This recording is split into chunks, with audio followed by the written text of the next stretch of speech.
Bonjour. Bonjour.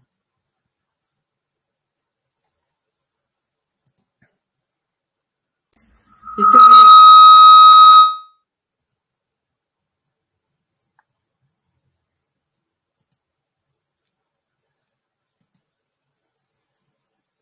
C'est bon? Ouais. Est-ce que tout le monde nous entend?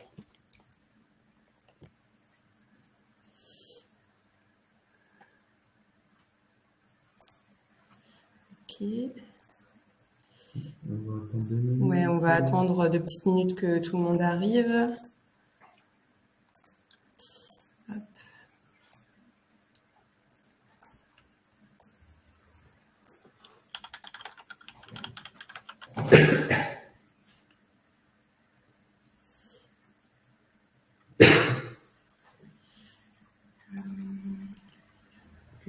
On commence? Ok. Alors bonjour à tous, je m'appelle Eva, je suis chargée marketing et communication chez Kiwi Backup et c'est moi qui vais animer le webinaire d'aujourd'hui qu'on a décidé de faire sous forme d'interview en collaboration avec Scalingo. Donc nos deux interviewés sont donc Sébastien Hitzmine de Kiwi Backup et Yannick Kios de Scalingo qui auront l'occasion de se présenter juste après. Donc, durant cette interview, on va parler des nouvelles menaces, des choses importantes à savoir pour sécuriser les données d'une entreprise. Et puis, on parlera également de cas concrets. Donc, merci Yannick et Sébastien d'être là. Pour démarrer, est-ce que vous pourriez nous dire quelques mots sur vous et sur vos entreprises? Donc, Yannick, je vous laisse commencer. Écoutez, merci, bonjour et bienvenue et merci de m'avoir invité dans ce webinaire. En fait, Scalingo, c'est un platform as a service. Ouais, Yannick, on t'entend pas. Je sais pas si. Donc, je vais commencer du coup le temps qu'on trouve la solution. Donc, Sébastien Hitzmann, moi, je suis donc le gérant et directeur technique de Kiwi Backup. Vous me connaissez pour la plupart déjà. Et donc, voilà, je repasse la parole à Yannick. Et apparemment, on t'entend. Est-ce que vous m'entendez maintenant? C'est bon? Vous m'entendez? A priori, ça a l'air d'être le cas. Donc voilà, je refais. Donc Scalingo, c'est un platform as a service. Qu'est-ce que c'est? C'est un service qui vous permet de déployer une application en moins de 2 minutes sans avoir à gérer de serveurs ou d'infrastructures. Donc en fait, tout est automatisé et géré par la plateforme. On s'adresse aux entreprises qui déploient leurs propres applications, de l'entreprise unipersonnelle à des grandes structures comme par exemple des ministères français ou des grandes entreprises. Et donc voilà, on permet aux gens de pousser leur code chez nous et on va s'occuper de tout ce qui va être gestion des systèmes, des services, des bases de données. Et du coup, les gens peuvent se consacrer au développement et gagner en sérénité. Parfait, merci à vous deux pour ces présentations. On va maintenant passer à la première thématique. Donc, les cybermenaces évoluent constamment et nous serions curieux de savoir quelles sont les nouvelles menaces que vous avez récemment découvertes. Sébastien, tu peux commencer? Je vais commencer, oui. Moi, il y a deux menaces qui sont aujourd'hui de plus en plus prégnantes. C'est la première qui existe depuis un moment, mais qui, pour moi, est une des menaces les plus sensibles aujourd'hui. C'est ce qu'on appelle l'attaque par injection externe. Aujourd'hui, quand on développe n'importe quel logiciel, il n'y a plus de logiciel développé de A à Z, ça n'existe plus. Et on a beaucoup de librairies externes qui sont utilisées pour tout un tas de choses, que ce soit des librairies open source ou pas open source d'ailleurs. Le problème est le même. Et aujourd'hui, on peut facilement avoir 4000, 5000 dépendances sur une petite application web classique ou un CMS ou n'importe quoi. Et aujourd'hui, des attaques qui sont assez courantes, c'est d'injecter des failles à l'intérieur de ces librairies volontairement. Il y a souvent des demandes de patch volontaires et qui se retrouvent ensuite disséminées dans un ensemble d'applications qui est très, très, très, très vaste. Et aujourd'hui, c'est un vrai problème de gérer ces menaces-là parce que ça veut dire qu'il faut scanner l'ensemble des dépendances que vous avez dans vos logiciels pour se rendre compte de ces problèmes. Et c'est très compliqué à faire et souvent avec un impact qui est assez important. Il y a eu pas mal d'exemples dans l'actualité de menaces, enfin de failles de sécurité qui ont été injectées de cette manière-là. Donc voilà, ça c'est une des menaces actuelles. La deuxième, c'est on entend de plus en plus parler d'attaques par QR code. Alors vous savez tous que le QR code c'est devenu assez à la mode. Il y a plein de QR codes partout et les gens commençaient à prendre l'habitude de scanner les QR codes quand ils les voient. Faut savoir qu'un QR code c'est une URL et qu'on peut se retrouver sur des sites qui sont pas recommandables avec des attaques potentielles. Donc faites attention quand vous scannez des QR codes qui sortent d'on ne sait où, on ne sait pas forcément par qui ça a été fait, ni où elles peuvent vous emmener. Donc c'est aussi sensible que de cliquer sur un lien dans un mail qu'on ne connaît pas, scanner un QR code emmène sur une page web qui peut être une potentielle menace. Donc voilà, ça c'est des choses qu'on voit de plus en plus. J'en ai jamais eu moi personnellement, mais ça fait l'actualité.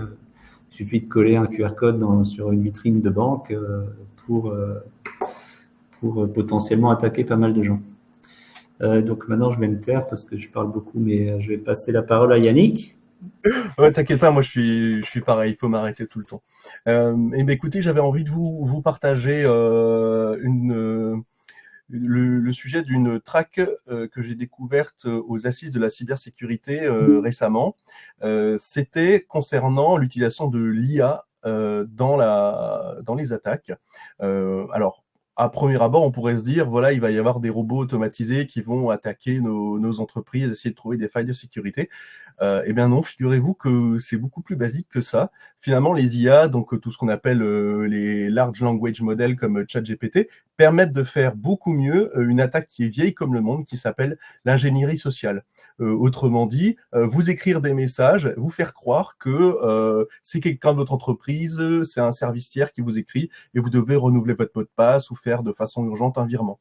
Et ben en fait, les LLM vont permettre de faire des messages qui vont être beaucoup mieux écrits, qui vont prendre du contexte par rapport à votre entreprise qui va être trouvé sur Internet.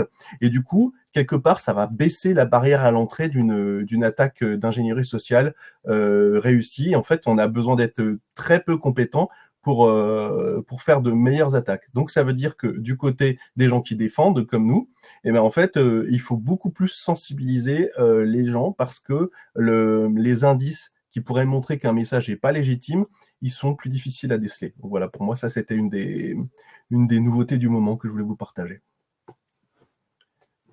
Ok, merci pour ces éclaircissements. On va maintenant passer à un aspect crucial pour les entreprises, la sécurité informatique. Donc, quelles seraient selon vous les étapes clés qu'une entreprise devrait suivre pour renforcer sa sécurité informatique? Yannick? Alors, ouais, en fait, bon, la sécurité, c'est un vaste sujet et c'est vrai que on peut être un petit peu se sentir submergé par l'étendue de tout ce qu'il faudrait protéger dans une entreprise.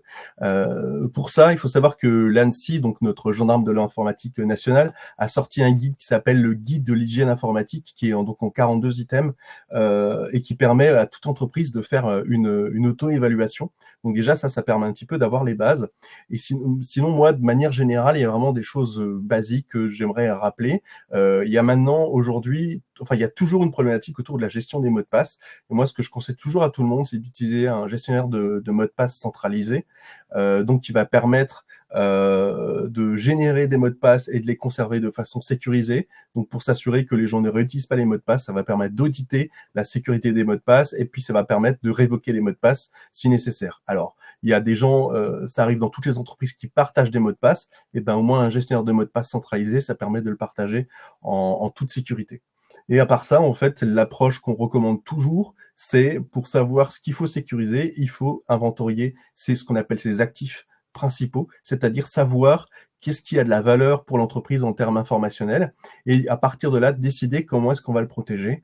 quels sont les risques principaux, quel est le scénario du pire, et à partir de là, essayer de travailler d'abord sur ce qui a de la valeur métier pour l'entreprise, et ça permet de choisir ses priorités. Ok, merci Sébastien. Alors moi, je vais vous indiquer deux éléments qui pour moi sont essentiels sur le tabouret de la sécurité. C'est alors sans surprise la sauvegarde. Donc après avoir fait l'analyse de risque et des inventaires comme l'a dit Yannick, c'est important de faire une sauvegarde parce que c'est votre assurance vie. Si vous avez la moindre attaque, la moindre intrusion dans votre système, une destruction volontaire, involontaire, une erreur humaine, etc., c'est la seule chose qui va vous sauver, c'est d'avoir une sauvegarde externalisée. Donc ça, c'est un des éléments essentiels. Le deuxième élément essentiel que je rappelle très souvent, c'est appliquer les mises à jour de sécurité. On le dit, on le redit depuis longtemps, mais c'est encore assez souvent pas bien fait ou pas fait assez vite. Et aujourd'hui, la plupart des attaques massives qui ont lieu sur Internet, c'est sur des failles qui sont déjà corrigées. Aujourd'hui, les attaquants, ils utilisent des failles qui sont connues, corrigées, et ils attaquent des systèmes qui n'ont simplement pas été mis à jour. Donc, si vous faites déjà une mise à jour régulière de vos logiciels, ça va devenir une routine. Et quand je dis une routine, c'est tous les jours, vérifier qu'il n'y ait pas de mise à jour à faire. Alors, je sais que c'est chiant, ça peut être pénible de le faire, ça prend du temps, etc. Mais c'est indispensable pour votre sécurité et faire des sauvegardes. Merci. Passons maintenant au... pardon. Pouvez-vous maintenant nous expliquer en quoi la conformité aux réglementations en matière de sécurité est cruciale pour de nombreuses entreprises? Yannick? Alors oui, quand on parle de conformité, on a d'abord un a priori, on va dire un peu négatif. Moi, je sais que quand j'ai commencé la démarche de mise en conformité 27001 pour l'entreprise, les normes sont avant tout vues comme des contraintes et des choses qui viendraient un petit peu du ciel, la parole divine, et qu'en fait, ça n'aurait pas vraiment de sens. Mais détrompez-vous, en fait, les normes, elles sont écrites, elles sont définies par des professionnels de notre domaine, en l'occurrence la sécurité informatique. Elles sont élaborées par consensus et en fait, elles regroupent les meilleures pratiques du domaine et ça permet vraiment d'uniformiser et de diffuser les bonnes pratiques de sécurité. Merci, Sébastien. Oui, désolé pour le Larsen. Voilà, je partage un peu ton point de vue, Yannick, sur le fait que les normes peuvent être vues un peu comme une contrainte. Il y a notamment une des contraintes qui sont les audits externes. On peut se dire, ouais, l'auditeur, il va venir m'enquiquiner pendant 2 jours, à me poser des tas de questions sur mon système que je connais par cœur. On peut se dire, c'est lourd, c'est pénible, etc. Mais en fait, on se rend compte, après nous, ça fait 4 années maintenant qu'on fait des audits 2 fois par an, on se rend compte que en fait, ce rendez-vous annuel permet aussi de guider la mise en place des améliorations, d'apporter un peu un œil extérieur et à chaque audit, il y a des petites choses qu'on voit, qu'on améliore.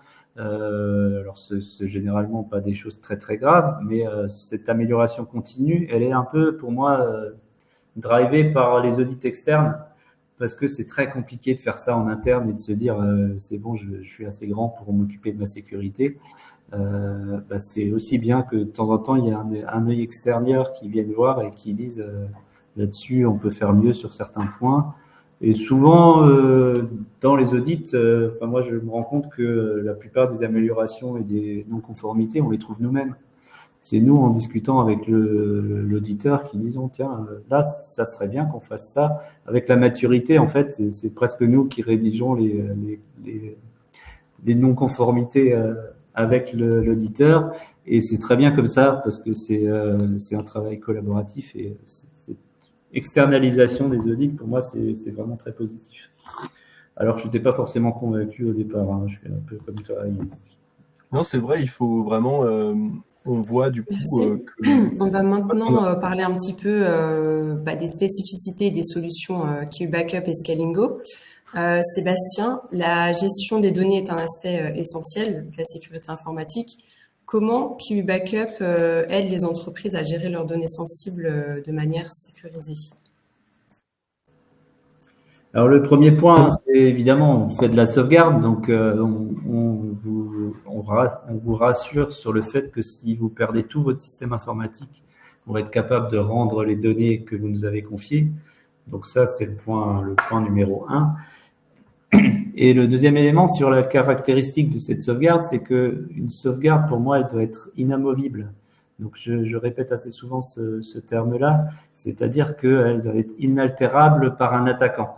Il faut imaginer qu'il y a un pirate qui a la main sur tous vos systèmes. Est-ce qu'il a un moyen quelconque d'aller modifier le backup? S'il a un moyen de le faire, parce que votre sauvegarde elle est sur un NAS branché sur votre système informatique, qui est sur votre réseau, que ce soit via un FTP, il faut imaginer qu'il a accès à tout, et tout ce qui est stocké chez vous est accessible aux pirates. Est-ce qu'en ayant tout ça, il peut modifier votre sauvegarde? Si oui, votre sauvegarde elle n'est pas inaltérable et ça peut poser un problème. Si chez Kiwi Backup, en fait, même en ayant un accès complet à l'ensemble de votre système informatique, il n'y a aucun moyen de modifier le backup de hier. Il a toujours moyen de sauvegarder des nouvelles données, mais elles vont pas écraser les données de la veille. Et je rappelle que nous avons 90 jours d'historique et que voilà, vous avez 3 mois pour revenir en arrière sur n'importe quelle version. Et ça, pour moi, c'est une des caractéristiques essentielles d'une bonne sauvegarde, c'est que le support sur lequel il est écrit soit pas modifiable par un administrateur du système d'information qui, pour le coup, peut être un pirate.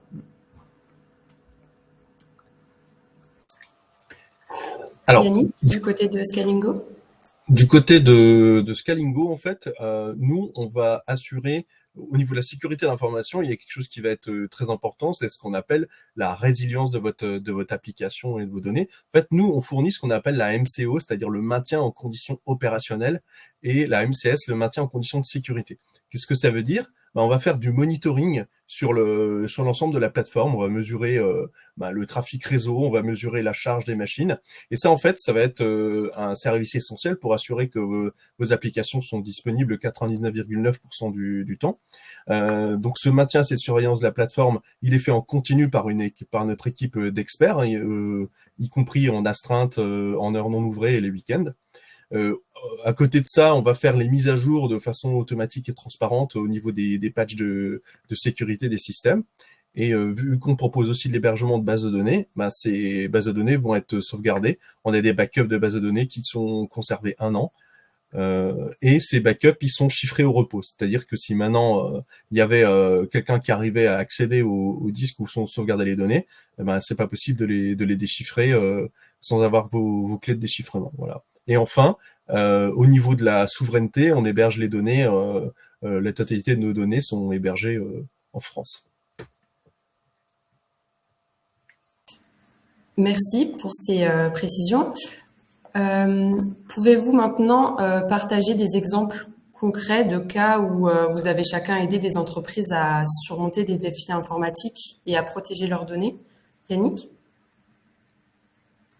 Oui, tout à fait. Alors, juste avant, je parlais de résilience, de disponibilité. Il faut savoir que, effectivement, la sécurité de l'information, elle a plusieurs aspects. On parle souvent du triptyque disponibilité, confidentialité et intégrité. Et en fait, une des premières choses dont je voulais vous parler, c'était tout simplement une problématique de nos clients qui ont des passages télé. Donc on a des startups qui sont hébergées chez nous, qui vont avoir des passages télé, ou simplement des entreprises qui vont avoir une activité saisonnière, comme par exemple le Black Friday aussi. Et donc il peut y avoir des pics de trafic qui peuvent être prévus et d'autres qui sont inopinés. Et en fait, une des forces de Scalingo, c'est que la plateforme peut s'adapter automatiquement aux pics de trafic qui vont entrer. Et en fait, on va offrir à nos clients ce qui s'appelle la scalabilité horizontale ou verticale, c'est-à-dire qu'en fait, on va être capable de multiplier le nombre de serveurs qui vont servir vos requêtes, ou alors les faire grandir en capacité CPU ou mémoire. Le deuxième aspect dont je voulais vous parler, c'est tous les aspects de confidentialité. Comme je l'ai dit au début, on est certifié HDS, et en fait, du coup, ça va permettre d'assurer un haut niveau de confidentialité, de sécurité de vos données. Donc, par exemple, il y a un beau projet qu'on héberge qui s'appelle Malo. C'est une application de prévention en santé pour la famille et qui voulait justement bénéficier de la puissance d'un pass comme Scalingo, du coup, qui permet un déploiement rapide des applications et qui voulait assurer les conditions d'hébergement qui étaient nécessaires pour une application en santé. Et du coup, on est fiers d'aider ce projet-là à se déployer rapidement. Merci. Sébastien? Moi, je vais encore une fois vous parler de sauvegarde. Alors, au début de notre activité, on avait de temps en temps des clients qui étaient tellement contents de récupérer leurs données qu'ils nous envoyaient des bouteilles de champagne. Mais ça fait longtemps que c'est pas arrivé, donc petit appel, si jamais, à nos chers clients qui sont dans la salle. Non, mais ça c'était pour la petite blague. Ce qui pose problème souvent sur la sauvegarde, c'est ce que j'appelle le monitoring de la sauvegarde. Aujourd'hui, quand vous avez 3 machines à sauvegarder, c'est assez facile de lire les rapports, de vérifier qu'il y a bien 3 rapports le matin et que ça a bien fonctionné pendant la nuit. Ça, c'est valable jusqu'à quelques serveurs, quelques dizaines au maximum. À partir d'un certain taille de parc, c'est plus gérable. On sait très bien que vous n'allez pas lire les rapports de sauvegarde si vous avez 250 machines en gestion, vous pouvez pas lire les rapports de 250 machines pour savoir s'il y a une ligne avec une erreur. Donc ça, en fait, nous, on a mis en place ce qu'on appelle un tableau de bord général de pilotage de la sauvegarde. Et ça, c'est un élément essentiel quand on a un système d'information assez important, de pouvoir vérifier que cette sauvegarde elle est bien effective. Parce que souvent, on a vu par le passé des clients qui prétendaient avoir une sauvegarde et puis quand ils essayent de restaurer leur sauvegarde, ils se rendent compte que le disque dur ne marche pas, que la personne qui devait mettre la cassette le faisait pas, etc. Je passe toutes les histoires qu'on a eues à droite à gauche. Donc, surveiller que le sauvegarde ait bien eu lieu, c'est un élément important. Donc ça, notamment, on a un client qui s'appelle le groupe Schmitt, donc les cuisines Schmitt, Cuisinella et compagnie, ont un centre de gestion centralisé et ils ont des agences un petit peu partout dans toutes les villes de France qui ont des serveurs sur lesquels ils ont leurs outils de création de cuisine. Et ces serveurs-là sont dans des unités commerciales, donc il n'y a pas d'informaticien sur place qui vérifie que cette sauvegarde est bien faite. Donc c'est piloté au niveau national, au niveau de la franchise, et ils ont des outils justement pour savoir si ces sauvegardes-là ont bien eu lieu. Et ça, en fait, alors j'avais un autre exemple où il nous avait dit qu'il passait à une journée 2 heures par jour à 2 personnes pour avec l'ancien système pour regarder si ça avait bien à appeler les gens pour savoir s'ils avaient bien mis la cassette. Depuis qu'ils ont Kiwi Backup, ça leur prend 5 minutes pour une seule personne de vérifier sur le tableau de bord que tout est vert. Donc on a un tableau de bord avec un code couleur, c'est très simple à comprendre. Si les cases sont vertes, c'est que la sauvegarde a bien eu lieu. S'il y a une case orange, c'est qu'elle n'est pas passée la nuit dernière. Et quand c'est rouge, ça veut dire que ça fait plusieurs jours que ça marche pas et qu'il faut peut-être regarder ce qui se passe. Donc pour moi, cet élément de monitoring de sauvegarde est un élément essentiel pour avoir une sauvegarde qui soit efficiente. Parce que c'est pas une fois que vous avez une attaque, il faut se rendre compte que la sauvegarde ne marche pas depuis 15 jours. C'est un peu trop tard. Donc c'est un des éléments importants. Donc ça, pour les franchisés, pour les gens qui gèrent des parcs importants, c'est vraiment essentiel. Merci à vous deux. Et donc, en conclusion, quels conseils donneriez-vous aux responsables informatiques et aux entrepreneurs qui chercheraient à renforcer la sécurité informatique de leur entreprise? Yannick? Bon, alors sans surprise, je vais prêcher pour ma paroisse, mais je vais vous expliquer le raisonnement. Si dans votre entreprise on produit du code, ça veut dire que vous avez automatisé des processus métiers ou que vous offrez des services à vos clients. Ça a de la valeur. Mais derrière, en fait, pour mettre du code à disposition, en interne ou en externe, vous devez gérer des serveurs, gérer des bases de données, les mettre à jour. Mais là, c'est pas là où vous allez apporter de la valeur à vos clients. Et donc, en fait, il y a des choses sur lesquelles il faut vous concentrer, et il y a des choses sur lesquelles vous pouvez vous reposer sur des professionnels. Moi, mon conseil, justement, quand vous êtes dans des structures où vous avez besoin d'adopter des cycles de développement rapides, c'est de faire appel à un hébergeur qui a obtenu des certifications qui sont reconnues dans le domaine, qui correspondent à votre activité. Donc, venez essayer Scalingo et vous verrez qu'en fait, on peut développer vite et bien et garantir les conditions de sécurité de ces applications. Et voilà, j'ai envie de dire, c'est facile de créer un compte sur la plateforme. Vous avez 1 mois d'essai gratuit et on est vraiment reconnu pour notre super équipe de support. Donc même avec l'essai gratuit, vous pouvez faire appel au support tant que vous voulez. On vous aidera justement à déployer vos applications. Sébastien, d'autres conseils à partager? Alors, faites des sauvegardes et utilisez des solutions, je répète ça en boucle, mais des solutions qui soient certifiées HDS pour les données de santé, parce qu'on voit encore très très souvent des gens qui font des choses qui sont un peu hors des réglementations. Donc données de santé égale hébergement HDS. Donc pour l'hébergement primaire, mais également pour la sauvegarde informatique, c'est une obligation. Il n'y a pas de discussion à avoir sur ce point-là. Et puis l'externalisation de la sauvegarde, nous on a subi l'incendie d'OVH il y a quelques années. Faites des tests, vérifiez que votre sauvegarde fonctionne bien. Les tests de restauration, c'est des choses importantes. À chaque test de restauration qu'on fait chez nous, on apprend des choses, on améliore, on progresse. Et pour l'exemple de l'incendie d'OVH de Strasbourg, en moins de 4 heures, on avait remonté notre système et c'était opérationnel avant midi. Pour un incendie qui a eu lieu à 4 heures, 5 heures du matin, avec une coupure totale à 7 heures, voilà, c'était dans nos clous. C'est ce qu'on se donnait comme objectif, de remonter en moins de 12 heures. On l'a fait en moins de 3 heures. Donc voilà, ça c'est des choses essentielles. Et l'externalisation, c'est un point clé. Externalisation, monitoring et sauvegarde fiable. C'est vraiment les choses essentielles. Et puis, je redis ce que je disais tout à l'heure, appliquez vos mises à jour de sécurité et formez vos utilisateurs. Avec ça, on a déjà les trois trépieds de mon tabouret de tout à l'heure. Merci beaucoup à vous deux. On va maintenant passer à une petite session de questions-réponses. Donc, n'hésitez pas à nous poser toutes vos questions dans le chat. Pas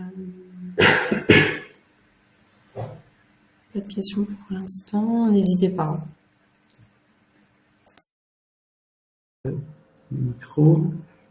Oui, n'hésitez pas à poser les questions dans le chat. Il y a un petit onglet en bas à droite. Et juste pour rappel, cet événement, enfin ce webinaire est enregistré et on vous enverra un replay si vous voulez le faire suivre à d'autres personnes qui n'ont pas pu venir aujourd'hui ou que vous trouvez ce qu'on a dit n'était pas totalement dénué de sens. N'hésitez pas à repartager la présentation et l'enregistrement.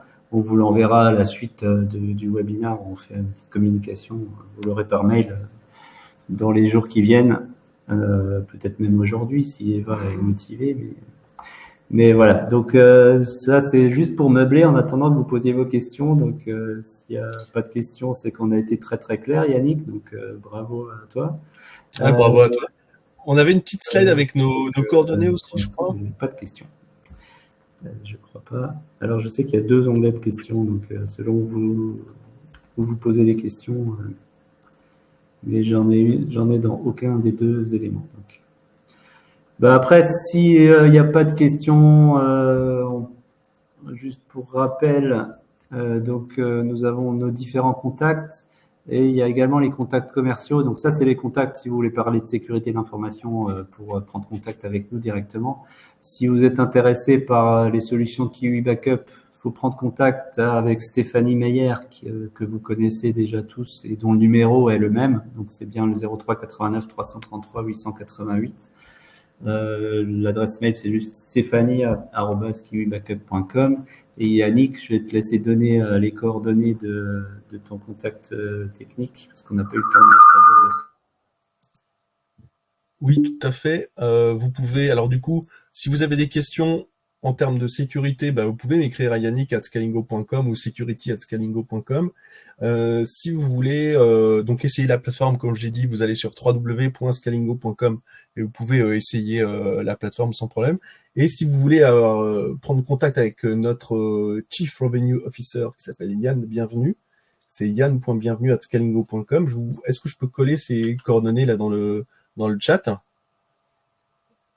Ouais, je peux, donc je vais faire ça. Toc.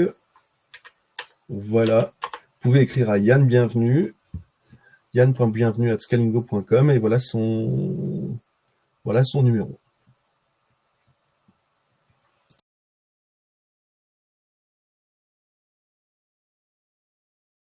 Ok, merci beaucoup Sébastien et Yannick pour tous vos conseils. Et merci à tous pour votre attention et on vous dit à bientôt pour un prochain webinaire. Merci. Merci.